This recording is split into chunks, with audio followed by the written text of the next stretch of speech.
तो जब से सुप्रीम कोर्ट ने निर्णय लिया है राहुल जी की सदस्यता फिर से बहाल हो गई, पूरी बीजेपी लीडरशिप बौखलाहट में है। स्वाभाविक है, चाहे सुशील मोदी हो या नरेंद्र मोदी हो, ये सब राहुल गांधी जी के संसद में उपस्थिति से ही घबराते हैं। मोदी जी ने पिछले 9 वर्षों में कौन से काम किए? नीतीश जी को लेकर भी बीजेपी वाले परेशान रहते हैं, इसलिए बीजेपी वाले चिंता न करें, नीतीश जी हमारे प्रमुख नेता हैं। कांग्रेस नेता राहुल गांधी को सुप्रीम कोर्ट ने मोदी सरनेम केस में बड़ी राहत दी। इस राहत के बाद बीजेपी ने तमाम तंज कसे। बीजेपी के नेता सुशील कुमार मोदी ने कहा कि राहुल गांधी संसद में रहें या फिर ना रहें, वो कभी भी एक जिम्मेदार सांसद नहीं है। राष्ट्रपति का भाषण होता है और राहुल गांधी स्मार्टफोन चलाते नजर आते हैं। संसद सत्र के दौरान वो विदेश घूमने चले जाते हैं। हमारे साथ कांग्रेस के एमएलसी प्रेमचंद्र मिश्रा जी हैं। इस तरह के बयान राहुल गांधी पर कसे जा रहे हैं? देखिए, पूरी बीजेपी राहुल जी को लेकर चिंतित और परेशान है। राहुल जी की संसद में वापसी आ गई तो स्वाभाविक है अब तीखे प्रश्न पूछे जाएंगे मोदी जी से, जो बीजेपी लीडरशिप को असहज करता है। तो जब से सुप्रीम कोर्ट ने निर्णय लिया है राहुल जी की सदस्यता फिर से बहाल हो गई, पूरी बीजेपी लीडरशिप बौखलाहट में है, परेशानी में है।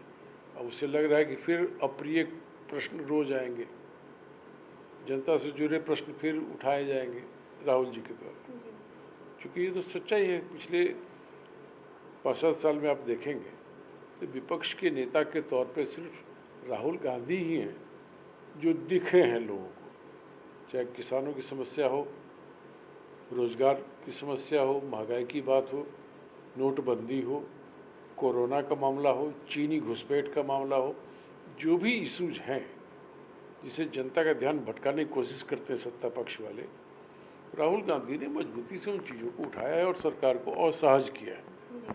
स्वाभाविक है उनकी वापसी होगी तो फिर से जनता से जुड़े सवाल पूछे जाएंगे। भाई, पेट्रोल डीजल रसोई गैस की कीमत में इतनी बढ़ोतरी कैसे हो गई? खाने पीने की चीज़ इतनी महंगी क्यों हो गई? आप कर क्या रहे हो? रोजगार क्यों नहीं है लोगों नौजवानों के पास? इन सवालों का जवाब बीजेपी वाले देना नहीं चाहते तो तंज कसेंगे। अब सर्वोच्च न्यायालय ने निर्णय लिया है, उनकी सदस्यता बहाल हो गई, इस पर क्यों तंज कस रहे हो? इसका मतलब तुम घबराते हो राहुल गांधी से। पूरी बीजेपी लीडरशिप डरती है तो अनाप शनाप बयान देंगे, वो देते रहे। हमारा काम अपना काम करना, हम फिर से सवाल पूछेंगे तुमने सिर्फ पूंजीपतियों का भला क्यों किया, आम जनता के लिए भला क्यों नहीं कोई स्टेप उठाया? इन सवालों से बीजेपी बचना चाहती है। स्वाभाविक है, चाहे सुशील मोदी हो या नरेंद्र मोदी हो, ये सब राहुल गांधी जी के संसद में उपस्थिति से ही घबराते हैं। जिन चीज़ों का उल्लेख सुशील मोदी जी बार बार अपने बयान में किया है, अरे उन्हें ये बताना चाहिए ना कि मोदी जी ने पिछले 9 वर्षों में कौन से काम किए, वो तो बताते नहीं हो। आपकी उपलब्धि क्या है वो तो आप बताते नहीं।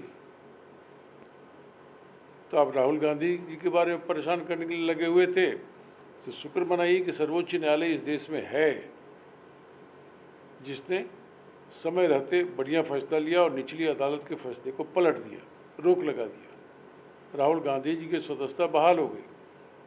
नहीं तो जिस तरह से लोकतंत्र को लगातार कमजोर करने की कोशिशें मोदी जी के द्वारा हो रही है, संवैधानिक संस्थाओं को कमजोर करने की कोशिश लगातार हो रही है, एकमात्र विपक्ष की आवाज़ तो राहुल गांधी ही है, तो उनको संसद से बाहर करने में लोग सफल हो गए थे। लेकिन सत्यमेव जयते कहते हैं ना, सत्य की जीत होती है। सत्य को आप प्रताड़ित कर सकते हैं, पराजित नहीं कर सकते। तो राहुल गांधी जी ने साबित किया है उनकी सच्चाई पर चलने की जो राजनीति है वही सही है, और अंत में न्यायालय ने भी उस पर अपनी मुहर लगा दी। भारत जोड़ो यात्रा पूरे देश में कोई नेता चला है क्या? उन्होंने चल के दिखाया है। 4000 किलोमीटर से ऊपर पद यात्रा करना मामूली बात तो है नहीं, ये उन्होंने करके दिखाया है। बीजेपी ये भी तंज कसती है कि मुख्यमंत्री नीतीश कुमार का सपना अब चूर हो गया है। राहुल गांधी की अगर संसद में बहाली हो गई, अब मुख्यमंत्री नीतीश कुमार प्रधानमंत्री नहीं बन पाएंगे। नीतीश जी को लेकर भी बीजेपी वाले परेशान रहते हैं। बिहार की सत्ता से उनको बाहर किया है, तो स्वाभाविक क्यों परेशानी है।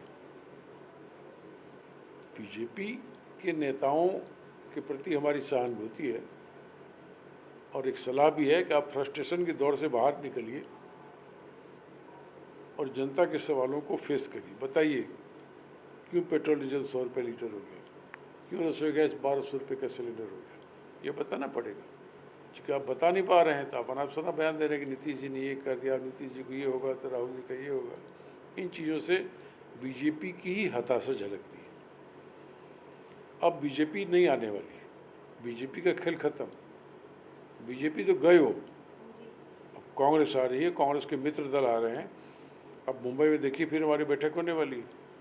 26 दलों ने जो हमने एक इंडिया गठबंधन बनाया है, वो गठबंधन के बनाने के पीछे मुख्य मकसद क्या है? जो वोटों का बंटवारा पिछले लोकसभा चुनाव में हो गया, उसका फायदा बीजेपी गठबंधन को मिला। बीजेपी गठबंधन को जो बहुमत भी मिला पिछले चुनाव में, उन्हें मात्र 38% वोट मिला है। तो 62% वोट जो बीजेपी का विरोधी वोट था, वो बीजेपी के विरोधी खेमों में अलग अलग जगहों पर बट गया। तो जब हमारा एक यूनाइटेड फाइट होगा, एक मजबूत गठबंधन हमने बनाया इंडिया, तो वो 62% वोट अब एक जगह आएगा। तो असल घबराहट बीजेपी को इन बातों को लेकर है। बीजेपी का मानना है कि ये जो विपक्षी एकजुटता की मुहिम है, ये कुछ नहीं है। यहाँ जाकर सभी नेता हैं और सब एक दूसरे के साथ तस्वीर खिंचवा रहे हैं, पार्टी कर रहे हैं, बस यही है। हर राज्य में जाते हैं। ठीक है, हम तस्वीर खिंचवा रहे हैं, इसका कोई उद्देश्य, कोई मकसद नहीं है। तो मकसद क्यों नहीं है? आपने क्यों इतने बड़े पैमाने पर उसी दिन आपने मीटिंग रख ली थी दिल्ली में? आपने क्लेम किया कि हमारे पास 38 दल आए, उस 38 में 25 दल ऐसे थे जिसका कोई एमपी भी नहीं है, एमएलए भी नहीं है।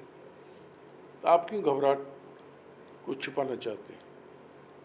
हमारा गठबंधन एक मजबूत गठबंधन बना है, यह बीजेपी की परेशानी को बढ़ाने वाला गठबंधन है। इसलिए मैंने कहा कि बीजेपी का खेल अब खत्म हो चुका है। अनाप शनाप जो भी बयान देना है 2-4 महीने दे लें, अब वो नहीं आने वाले। मुख्यमंत्री नीतीश कुमार के लिए राहुल गांधी खतरा है या नहीं? उनके प्रधानमंत्री सफर में वो रोड़े अटकाएंगे या नहीं? ये सब हास्यास्पद बात है। मुख्यमंत्री नीतीश कुमार जी हमारे विपक्षी दलों का जो गठबंधन बना है इंडिया, उसके प्रमुख नेताओं में से एक नेता है। उनकी बहुत बड़ी भूमिका है। तो जेडीयू का हमेशा मानना है, जेडीयू के कई सारे नेताओं ने कहा है कि नीतीश कुमार प्रधानमंत्री के दावेदार हैं। नहीं, जदयू के किस नेता ने कहा ये हम नहीं जानते, लेकिन नीतीश जी ने क्या कहा, उनके राष्ट्रीय अध्यक्ष ने क्या कहा, वो महत्वपूर्ण है। ये भी बात चल रही थी कि उत्तर प्रदेश के फूलपुर से वो चुनाव लड़ेंगे। इस देश में कोई भी कहीं से चुनाव लड़ सकता है, ताकि दिल्ली का रास्ता साफ हो जाए। दिल्ली का रास्ता के लिए चुनाव लड़ना आवश्यक नहीं है। देश की जनता जिसको चाहेगी उसका रास्ता अपने आप बन जाएगा। इसलिए बीजेपी वाले चिंता न करें। नीतीश जी हमारे प्रमुख नेता हैं और बीजेपी विरोधी मुहिम में उनकी बड़ी भूमिका है। असल घबराहट बीजेपी को, इसलिए अपनी घबराहट को छुपाओ और अपने ऊपर। राहुल गांधी कहीं से भी खतरा नहीं है। राहुल गांधी जी खतरा है सांप्रदायिकता के लिए।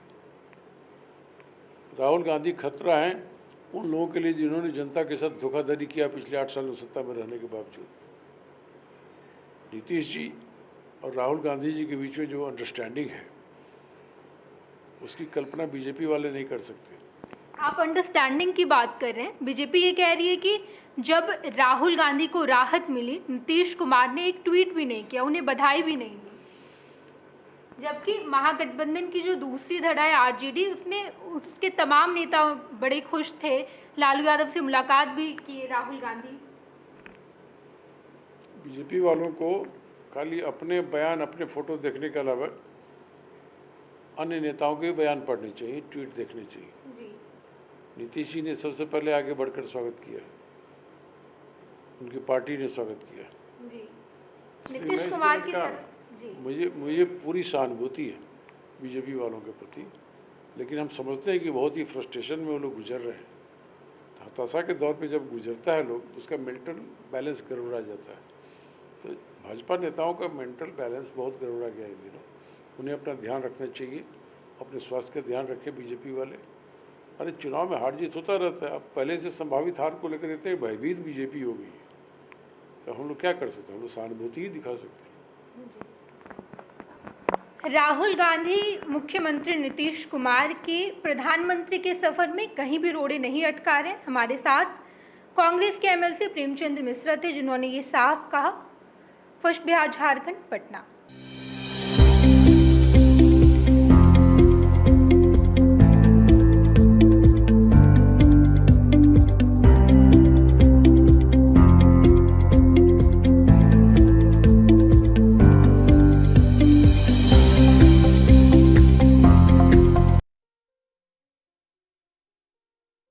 ये लो मुंह मीठा करो, आज मैंने अपना जॉब छोड़ दिया। अब हम पूर्णिया वापस जाएंगे। जॉब छोड़ दिया है? मतलब ये घर कैसे चलेगा? हम करेंगे क्या? और माँ बाबूजी क्या बोलेंगे? इसलिए मैं एक और मिठाई का डब्बा लाया। अपने बिजनेस के लिए लोन अप्रूव हो गया। अरे लोन अप्रूव हो गया वो तो ठीक है, लेकिन पूर्णिया में हम रहेंगे कहाँ? अपना घर भी तो नहीं है वहाँ। इसलिए तो एक और मिठाई का डब्बा अलग से लाया हूँ। हमने पूर्णिया में घर ले लिया है, पूर्णिया के ई होम्स पैनोरमा में। पूर्णिया में पैनोरमा ग्रुप लेकर आए हैं ई होम्स पैनोरमा। बड़ा घर, आलीशान जिंदगी और अत्याधुनिक सुविधाओं के संग। अरे अरे, अब क्यों मुंह मीठा करवा रही हो? क्योंकि हम घर वापसी जो कर रहे हैं। घर वापसी की खुशी पूर्णिया में ई होम्स पैनोरमा के संग। ई homes panorama, luxurious lifestyle redefined.